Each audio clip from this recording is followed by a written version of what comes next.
Imagine standing in a Connecticut graveyard on a foggy October night, where autumn's crimson leaves rustle like whispers and a cold wind cuts through ancient headstones.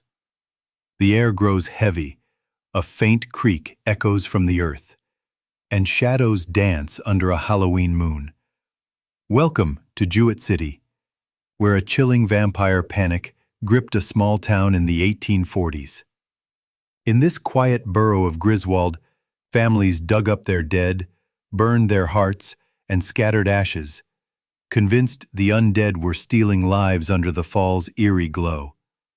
Tales of strange figures and unexplained deaths fueled a frenzy that left graves desecrated and legends alive. Why did this town turn on its own? What haunts its fog-draped cemeteries? Step into the mist and unravel one of New England's spookiest mysteries, a tale of fear and graves that'll chill you to the core.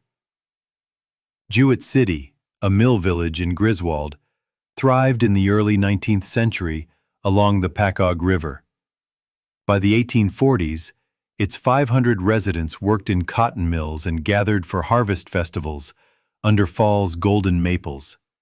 But a deadly shadow loomed: consumption, now known as tuberculosis, ravaged families with coughing fits and wasting bodies. Before germ theory, locals turned to folklore, whispering of vampires rising from graves to drain the living. As October's chill settled in, these fears sparked a panic that turned neighbors into grave robbers, their lanterns flickering over unearthed coffins in the moonlight. The panic began with the Ray family. In 1845, Lemuel Ray, 24, died of consumption. When his brother Elisha fell ill, coughing blood, the family exhumed Lemuel's body, believing he was a vampire. They found his corpse preserved, heart swollen with blood, a sign, to them, of the undead. They burned his heart and fed the ashes to Elisha, but he died weeks later. By 1849, two more Ray brothers, Henry and James, succumbed, their bodies also burned, and ashes scattered in the river. The panic spread to other families. In 1854, the Barbers lost three daughters, Mary, Abigail, and Sarah, to consumption. Convinced Sarah was a vampire, they dug up her body, burned her heart under a full moon, and scattered the ashes. The Spauldings exhumed their son Nathan that same year, burning his heart to save his sister. These rituals, involving at least 6 families and 12 bodies, were gruesome. Hearts roasted over bonfires, bones crushed, ashes strewn in rivers, all to stop an unseen killer haunting the fall nights. Locals reported eerie sightings. A cloaked figure near Hopeville Cemetery in 1847, vanishing into the fog. Strange lights over graves in 1850, blamed on restless spirits. A mill worker heard whispers near the Packagh River at dusk, where ashes were scattered. In 1872, a farmer saw a pale woman in a white dress wandering the cemetery, disappearing when approached. By the late 1850s, as doctors explained consumption's cause, the exhumations stopped, but the legends lingered, especially in fall's eerie twilight, when the cemeteries seemed alive with whispers. The panic's legacy grew in the 20th century. In the 1920s, children avoided Hopeville Cemetery, claiming cold spots near the Ray family plot. A 1955 hiker heard footsteps on a cemetery path, with no one there. In 1989, a groundskeeper found a rusted locket near a Barber grave, warm to the touch.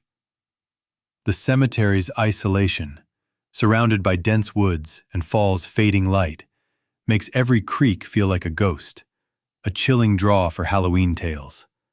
Uncovering the vampire panic's truth is tough. Town records from the 1840s are spotty, many lost to a 1901 fire. Cemetery ledgers note disturbed graves but lack details. The rituals, rooted in folklore, were kept secret, whispered among families.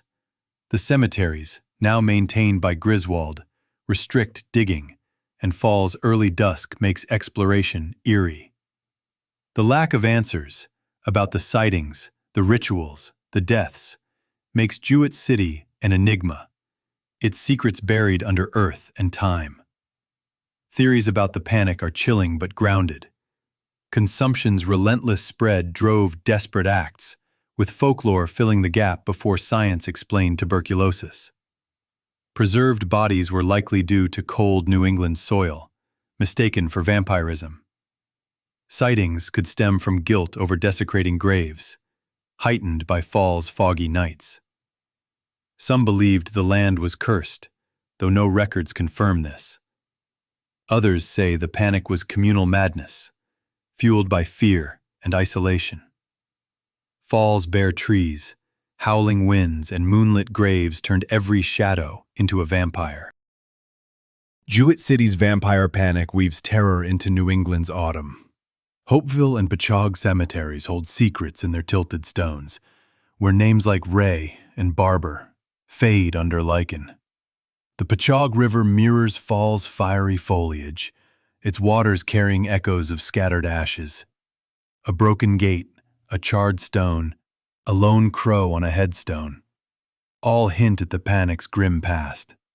Jewett City's small-town charm, with its mill and church, hides a dark history, especially under a Halloween moon, where every shadow feels alive.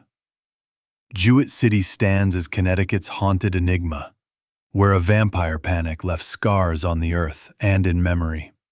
Walk its cemeteries, and you'll feel the weight of those frantic nights, when families turned on their dead to save the living. Is it just a tragic misunderstanding? Or does something restless linger in the fog? The autumn twilight fuels the sense that Jewett City's secrets will never fully unravel, its ghosts forever bound to the graveyard's embrace.